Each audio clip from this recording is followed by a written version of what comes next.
Merci Seigneur, parce que tu es un Dieu qui est bon, un Dieu fidèle, un Dieu proche de nous. Et en même temps, Seigneur, nous allons ouvrir ta parole, nous allons la lire, la méditer. Mais sans ton esprit, nous sommes incapables de vraiment l'appliquer ou le comprendre. Seigneur, ce matin de nouveau, en lisant ta parole, touche nos cœurs. Seigneur, que nous soyons encouragés en toi, émerveillés par toi. Et Seigneur, que nous puissions de nouveau être placés face à ta grâce, à ta bonté, à ta miséricorde.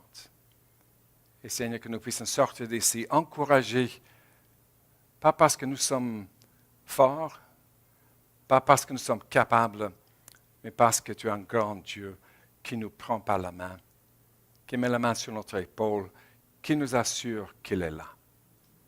Au nom de Jésus. Amen. Si vous avez une Bible ou même un Nouveau Testament et Psaume, je vous invite à l'ouvrir au Psaume 103. Le Psaume 103. Après le Psaume 23, je pense que c'est mon favori. Enfin, ça vient très haut dans la liste des psaumes que j'aime beaucoup. Et j'aimerais lire ça avec vous ce matin. Écoutons la parole de Dieu. C'est un psaume de David qui dit « Mon âme bénit l'Éternel, que tout ce qui est en moi bénisse son saint nom. Mon âme bénit l'Éternel et n'oublie aucun de ses bienfaits. C'est lui qui pardonne toutes tes iniquités, qui guérit toutes tes maladies.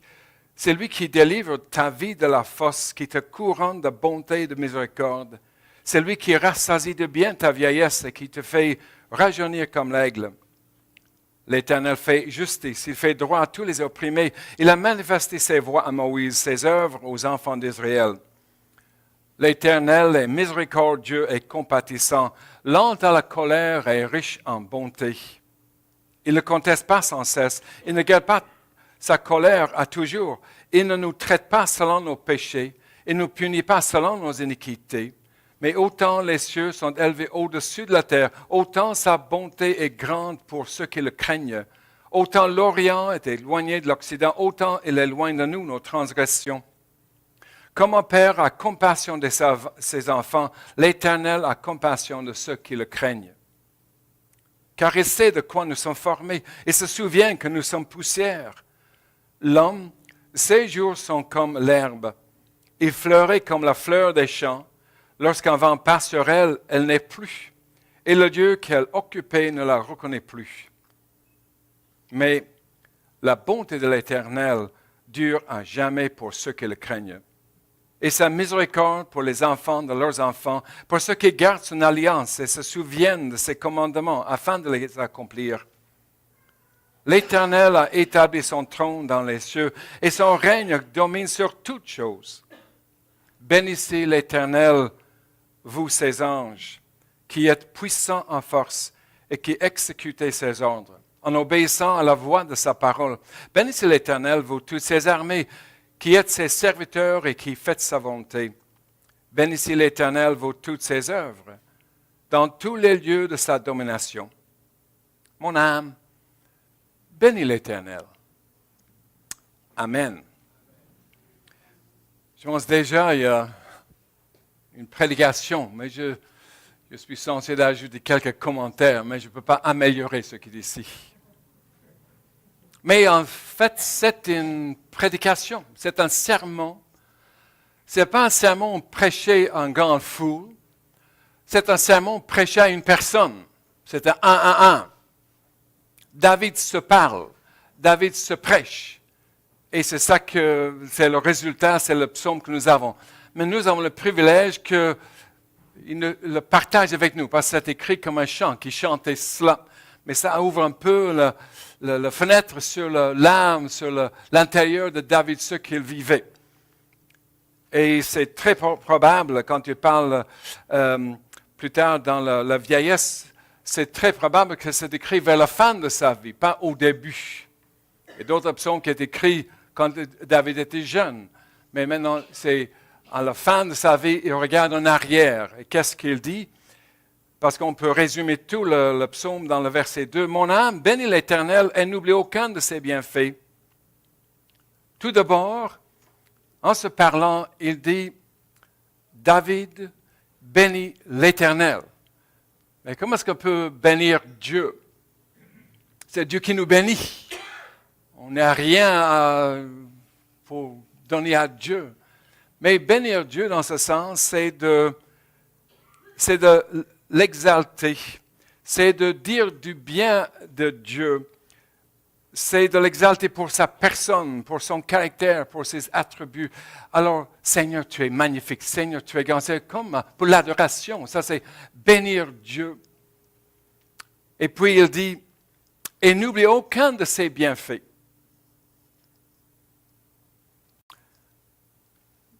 Je ne sais pas si vous êtes comme moi. Certainement pas. Vous avez de bonnes mémoires. Vous vous souvenez de tant de choses, de détails de votre vie. Ne me demandez pas trop vite ce que j'ai mangé hier. Il faut que je réfléchisse. Alors, si je ne marque pas, alors ça s'oublie. Alors, j'ai besoin aussi de me dire, Albert, n'oublie pas. C'est pour ça que j'ai un agenda. Le problème, c'est parfois, je l'oublie de le regarder. Mais enfin, et David dit, David, n'oublie pas. N'oublie pas quoi? N'oublie pas les bienfaits de Dieu. David, tu as vécu longtemps. David regarde en arrière. Vois tous les bienfaits de Dieu. Et qu'est-ce qu'il dit? Il commence ici. Et pour moi, c'est assez étrange parce qu'il dit, c'est lui qui pardonne toutes les iniquités. Mais David, en se parlant, parle le bienfait de Dieu. Écoute, David, Dieu t'a choisi comme roi d'Israël. Tu vois le petit oublié de la famille. Vous vous souvenez quand Samuel est venu pour rendre le roi? Tous les 7 fils passent. Et Samuel est un peu perplexe parce que Dieu a dit, j'ai quelqu'un dans cette famille qui sera roi d'Israël. Isaïe, le père, dit, c'est tout le monde. Il n'y a personne d'autre. Est-ce que Dieu s'est trompé? Ah, oh, regarde le petit. Le petit dans le champ avec les brebis. Je l'ai oublié. Ça nous arrive d'oublier nos enfants. Je me souviens une fois, en Belgique, j'avais une famille très nombreuse, parce que pour la Belgique, quand il y a 3 enfants, sa famille est nombreuse. Alors, on sort de l'église, je mets la voiture en marche, et Margaret m'a dit, ouais, le petit, oh, je l'ai oublié. Il dormait dans sa Moïse dans la cuisine. Alors, je suis retourné chercher mon fils, le jeune. David, oublié, mais David, n'oublie pas, c'est bien fait de Dieu. Tu es devenu roi d'Israël. David, notre bienfait, il ne faut pas oublier, tu as vaincu Goliath, que tout le monde avait peur, le roi avait peur. Mais toi, tu as vaincre Goliath avec la puissance de Dieu. David, voilà le bienfait de Dieu envers toi. David, n'oublie pas le bienfait de Dieu parce que dans toute ta vie, tu as vaincre les ennemis qui sont venus contre toi. Bien sûr, il y a des hauts et des bas dans ta vie, mais tu as vu ces bienfaits de Dieu. D'ailleurs, Dieu t'a considéré comme un homme d'arpe son cœur. Dieu t'aime. Ça, c'est un bienfait. Mais David nomme pas ces choses. Si c'était moi, j'aurais nommé des choses comme ça. Quand je regarde en arrière, je vois ma famille. Je suis dans une bonne famille. J'avais une bonne santé. Je loue Dieu pour ma santé jusqu'à présent. Je loue Dieu pour ma famille que j'ai maintenant. Même pour le fait que Dieu a pris soin de moi dans toute ma vie. Vous savez, ça fait, le mois prochain, ça fera 11 ans que j'ai donné ma démission comme pasteur de cette église, sans savoir où j'allais. Ça fait 11 ans que Dieu prend soin de moi, ma famille. Et j'ai travaillé à temps plein jusqu'en 2013. Puis encore, je travaille 2 jours semaine. Et je pense qu'ils veulent de moi encore l'année prochaine, même si j'ai 70 ans. Je passe l'âge de la retraite. Mais Dieu prend soin. Et ça, j'ai nommé. Je ne veux pas oublier cela. Mais David commence avec le pardon.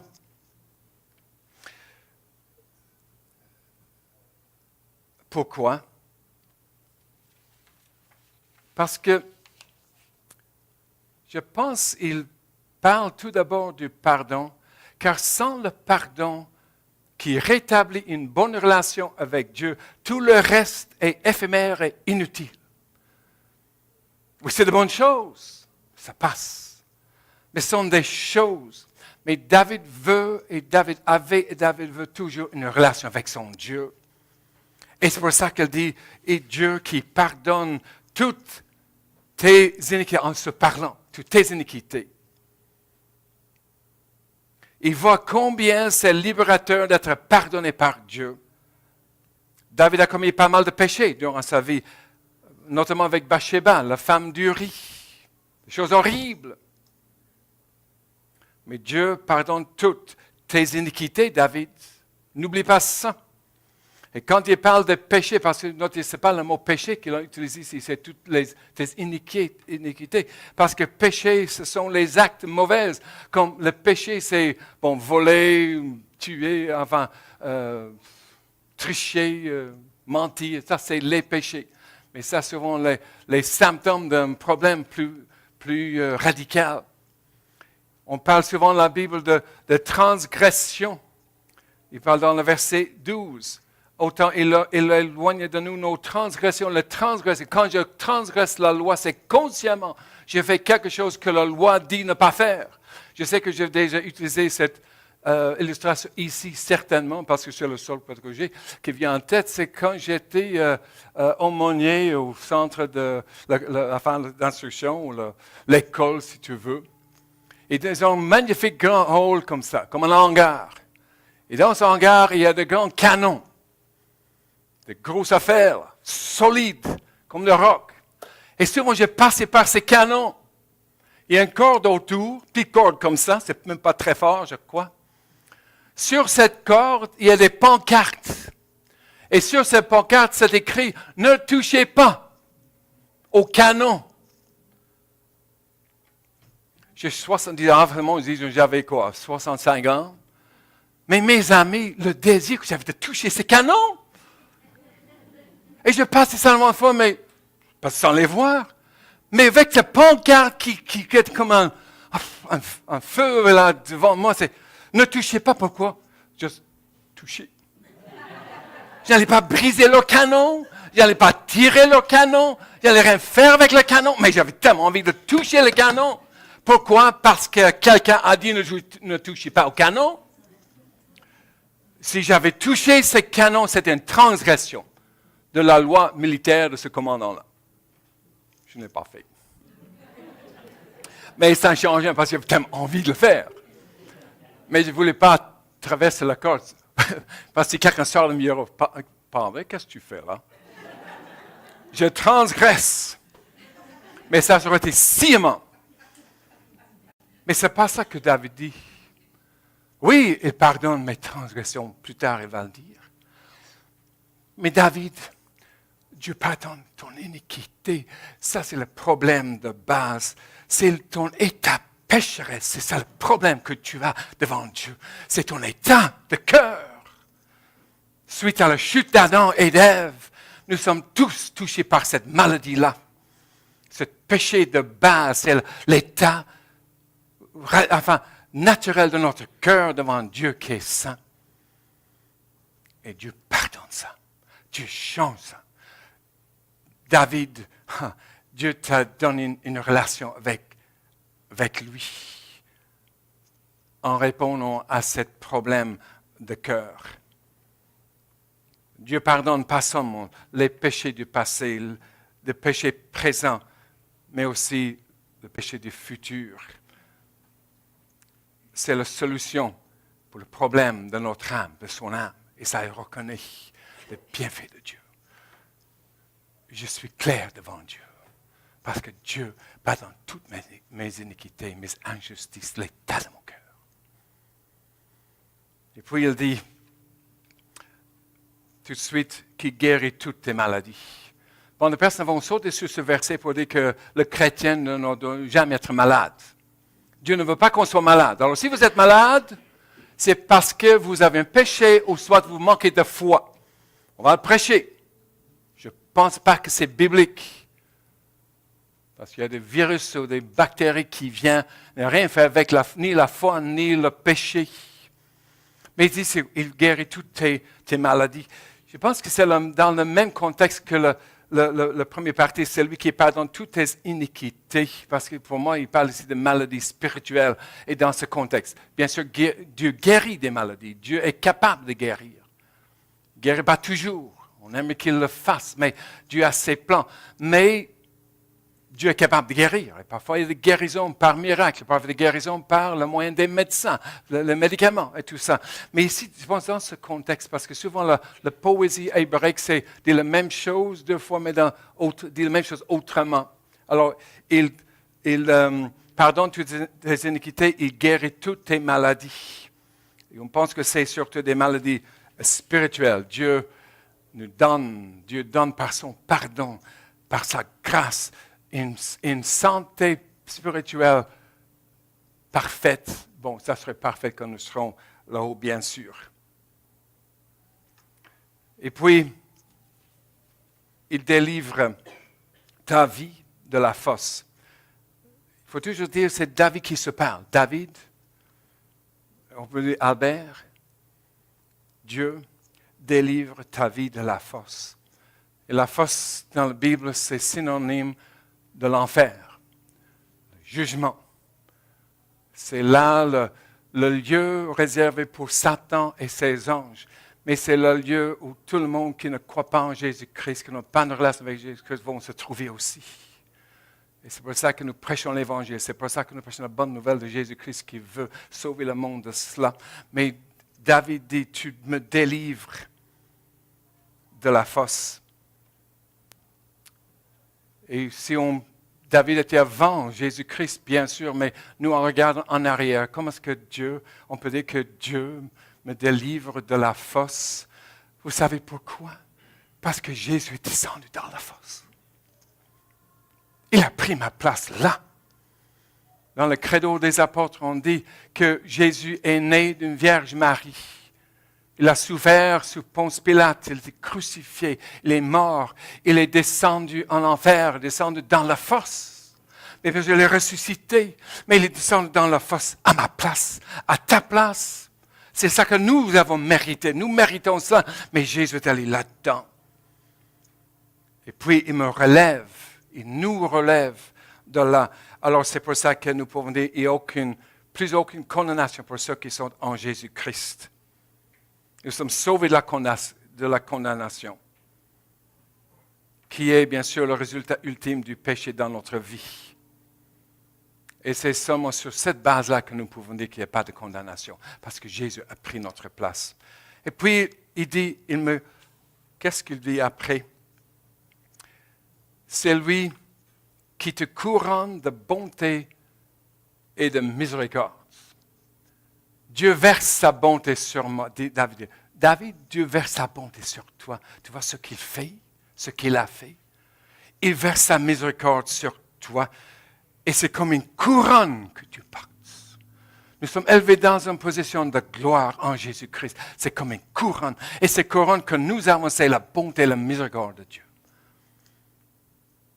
Et comme Jim a mentionné de Jan Hus, qui avait cette couronne, mais qui a dit, Jésus a porté la couronne d'épines. Et si nous avons une couronne de gloire, parce que Jésus a porté une couronne d'épines, il a souffert à notre place, pour que nous soyons acceptés dans la gloire, que nous ayons cette couronne de gloire. Et puis le verset 5 que j'aime beaucoup maintenant. Il y a quelques années, ça ne me disait absolument rien. C'est lui qui rassasie de bien ta vieillesse.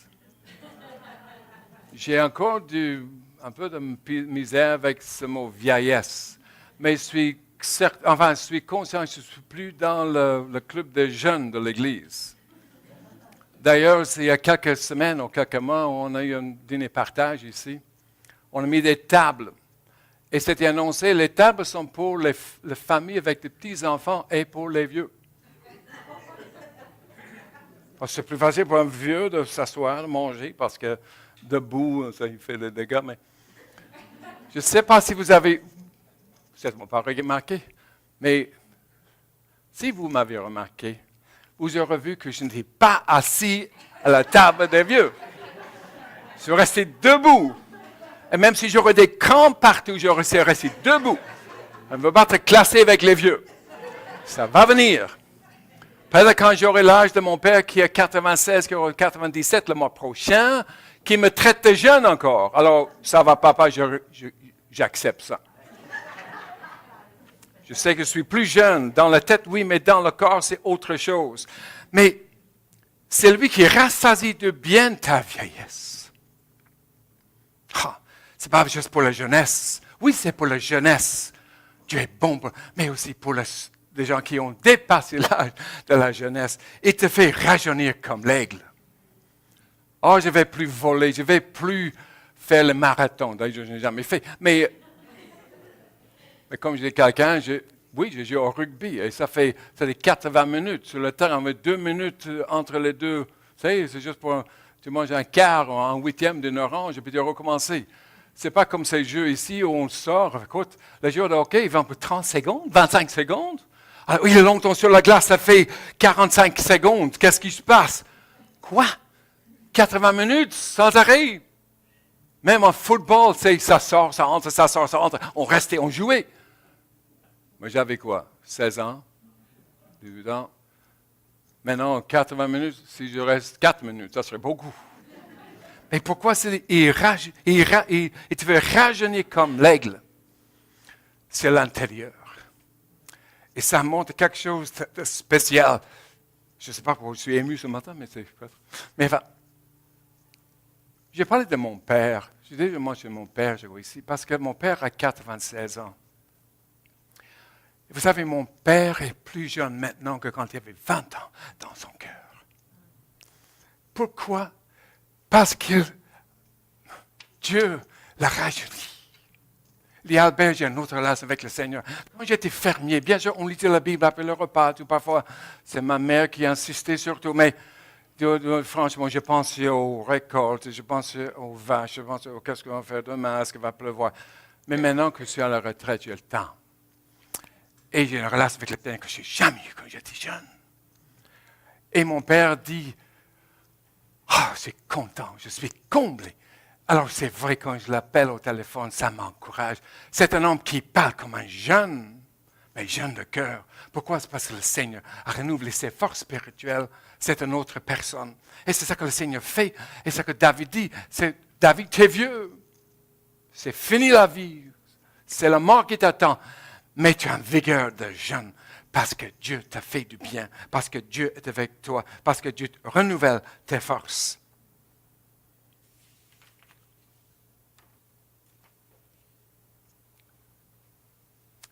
Et puis, David donne une démonstration de la bonté de Dieu. Dieu est bon. Mais comment est-ce que Dieu est bon? Il veut que lui-même soit convaincu. Il veut se donner peut-être des exemples de la bonté de Dieu. Et tout d'abord, quand il dit dans le verset 8, l'Éternel est miséricordieux et compatissant, lent à la colère et riche en bonté. Ce mot en bonté en hébreu, ça veut dire comme une tendre affection. C'est comme quelqu'un qui vient de... C'est pas le sein maternel, c'est d'être nourri, c'est être enrobé par l'amour maternel, c'est cette tendresse, cette tendre affection. C'est grand Dieu agit avec une tendre affection pour nous, envers nous. Un Dieu qui est lent à la colère, riche en bonté. Il ne conteste pas sans cesse, il ne garde pas sa colère toujours. Il ne nous traite pas selon nos péchés. Il ne nous punit pas selon nos iniquités. On est faible, on trébuche, on tombe. qu'est-ce qu'on fait avec cela? Parfois, on se décourage. Mais ce qui est merveilleux, ça n'est pas une excuse pour pécher, ce n'est pas une excuse pour tomber, ce n'est pas un peu, ça va, Dieu va. Non. Mais il ne faut pas oublier que quand nous tombons, quand nous sommes jugés même par les autres, quand on se juge par soi-même, que Dieu n'est pas là pour nous relever. Il sait de quoi nous sommes formés. Il sait que nous sommes de la poussière. On vient de la poussière, on va retourner à la poussière. Dieu connaît notre faiblesse. Et Dieu n'est pas le Dieu dur qui dit, bon, hey, où est ta force? Mais faites ceci, faites cela. Il y a de faire. Mais Dieu, dans sa tendresse, vient nous relever. On a parlé tantôt, il met la main sur l'épaule, mais il ne prend pas la main. Il nous relève quand nous tombons. Et quand je vois ça ne donne pas envie de dire, bon, c'est pas grave si je tombe. Non, ça me donne plus envie de rester debout. Mais ça enlève cette culpabilité quand on tombe. Qu'est-ce que Dieu va penser de moi? Dieu est déçu de moi. Dieu n'est jamais déçu. Dieu savait déjà que tu allais tomber. Avant que tu tombes, il relève.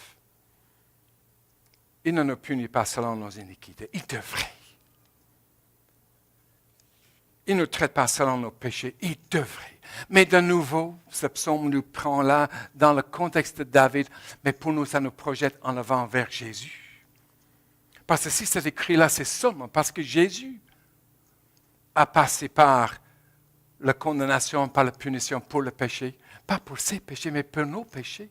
Et c'est pour ça que David peut dire, il regarde en avant, et nous regardons en arrière, ce que Jésus a fait pour nous.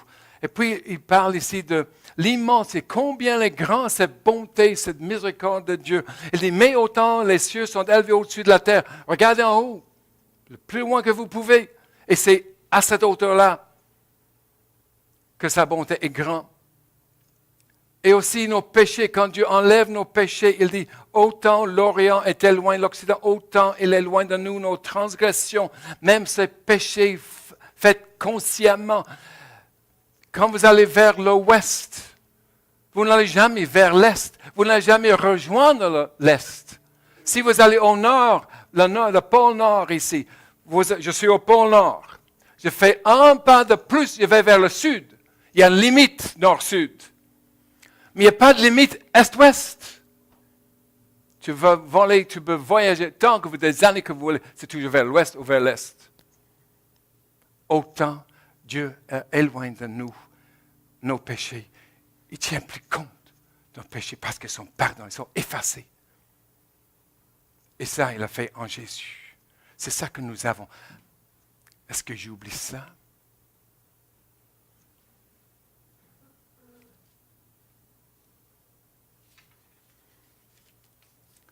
Il parle de la grandeur de Dieu, de sa bonté quand il agit envers son peuple, il l'a délivré d'Égypte, de l'esclavage. Il parle de cette distance entre nous et les péchés. Il parle d'une compassion qu'un père a pour son enfant. Ça, parfois, c'est si facile à voir, parce qu'on n'a pas toujours eu de très bonnes relations avec nos pères. C'est dommage. Mais si je dis, Dieu est comme mon père, j'avais un très bon père, mais j'espère que Dieu est meilleur que lui. J'étais un père, mais je n'espère pas que mes enfants comparent Dieu à moi. Peut-être, mais ça serait désastreux. Mais imagine un père qui est parfait. Comme un père a compassion de ses enfants. L'Éternel a compassion de ceux qui le craignent. Car il sait de quoi nous sommes formés. Nous sommes des êtres humains. Ça passe. Un jour, il n'y aura personne ici qui est ici maintenant. Je ne sais pas combien de temps ça va prendre. Tous vos autres, moi inclus, vont disparaître. Hey, j'espère qu'on sera remplacé par d'autres. Tu veux vivre le plus longtemps que vous pouvez. Je sais que j'ai vu une personne en Ontario la semaine passée. Sa mère est décédée, mais elle avait 106 ans. J'ai un oncle qui est décédé avant Noël. Ça fait 1 an, il avait 100 ans, le mois d'août passé. Mais il est décédé. Il était en bonne santé, mais il est décédé. Ça arrive. Nous sommes comme le vent, comme les fleurs des champs. Vos fleurs dans vos jardins commencent à faner déjà. Les arbres changent de couleur. C'est très beau, mais ils sont en train de mourir pour l'hiver. C'est comme nous. Alors, lorsqu'un vent passe sur elle, elle n'est plus. Et le lieu qu'elle occupait ne la reconnaît plus. À un moment donné, je pensais, quand je prépare pour l'avenir, quel genre de funérailles est-ce que j'aimerais? Ça serait fun d'être exposé quelque part, d'avoir des centaines de personnes qui viennent me voir. Qui viennent me voir encore. J'ai changé d'avis. Parce que je pense qu'il y a très peu de monde. Parce qu'Albert s'est oublié. On n'est pas si important que ça quand on passe, quand on part. C'est beau à réfléchir, beau à penser que oui, mais c'est comme ça. Un vent passe sur elle, elle n'est plus. Et le Dieu qu'elle occupait ne la reconnaît plus. Mais, et ça j'aime beaucoup les mais dans la Bible, quand il dit, mais la bonté de l'Éternel dure à jamais pour ceux qui le craignent. À ne pas oublier. Je conclus. On est si oublieux quant au bienfait de Dieu envers nous. Parce que la vie est dure. La vie n'est pas facile. Vous avez passé par des situations très difficiles. Presque tout le monde connaît des circonstances adverses, des injustices, des déceptions, de toutes sortes, de maladies, ou vous tous qui êtes déplacés de votre pays. Où est le bienfait de Dieu? Où sont les bienfaits de Dieu? C'est difficile peut-être c'est facile d'oublier les bienfaits de Dieu parce qu'on voit les malheurs de la vie souvent. Et on vient encore avec notre liste pour que Dieu nous fasse du bien, mais on oublie très vite ce qu'il fait. Et notez bien que la plupart des verbes ici dans ce psaume, c'est là au présent. Dieu fait ça. Il pardonne aujourd'hui. Dieu est compatissant aujourd'hui. Il est lent à la colère aujourd'hui. Il est riche en bonté aujourd'hui. Il est, c'est pas il a une période. Il est là aujourd'hui, c'est au présent. Je me souviens une fois, il y a des années, ce n'était pas ici, alors, c'était tranquille. Après un culte, une femme, elle vivait des choses difficiles dans sa famille. Elle n'était pas en colère. Elle dit, pasteur, je suis quand même pas en colère ici, contre Dieu. Et puis elle dit cette phrase, mais Dieu n'a jamais rien fait pour moi. Oui, tu as la maladie, tu as l'injustice dans ta famille. Dieu n'a rien fait pour toi. Le bienfait de Dieu pour elle, c'est parti quelque part dans ce qu'elle vivait, oublié. Madame, Dieu s'est donné pour toi. Jésus est venu pour toi. Madame, Dieu t'a pardonné en Jésus. Dieu fait pour toi une place dans le ciel. Un jour, tu seras couronné de gloire. Madame, Dieu a tout fait pour toi.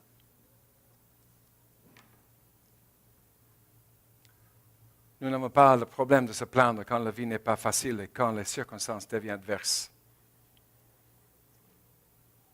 Mais nous n'avons pas seulement un grand Dieu, mais un Dieu compatissant et plein de bonté. Et la fin de ce psaume parle de ce grand Dieu, la puissance de Dieu, le Dieu qui règne, le Dieu qui est digne de recevoir la louange de même toute l'armée céleste, la création même. C'est un grand Dieu. Mais ce n'est pas le grand Dieu tout-puissant, souverain, qui est lointain. C'est le Dieu compatissant qui est venu vers nous en Jésus. C'est le Dieu qui est venu établir cette relation avec lui et qui veut le garder et qui va le garder jusque dans l'éternité. C'est un Dieu approchable en Jésus. Un Dieu actif en notre faveur jour après jour. J'ai besoin de me rappeler. J'ai besoin de me rappeler les bienfaits de Dieu. Ses bienfaits. J'ai besoin de voir d'abord le pardon. De voir que Dieu m'a sauvé de la colère, de la condamnation du péché. De savoir que Dieu, dans sa bonté, dans sa miséricorde, par sa grâce, il prépare une place dans le ciel où je serai avec lui pour toute l'éternité. Et ça, c'est nous tous, nous avons besoin de se parler. Nous avons besoin de ce genre de prédication, pas jour après jour, de s'asseoir et de se parler, de voir Dieu, de voir ce qu'il, pas juste ce qu'il a fait, mais ce qu'il fait. Et c'est pour ça que je termine avec cette citation de l'apôtre Paul quand il a dit ceci: béni soit Dieu, le Père de notre Seigneur Jésus-Christ, qui nous a bénis de toutes sortes de bénédictions spirituelles dans le lieu céleste en Christ. Et on peut peut-être redire: béni soit Dieu, le Père de notre Seigneur Jésus-Christ, qui nous bénit de toutes sortes de bénédictions spirituelles dans le lieu céleste en Christ. À lui soit toute la gloire. Amen.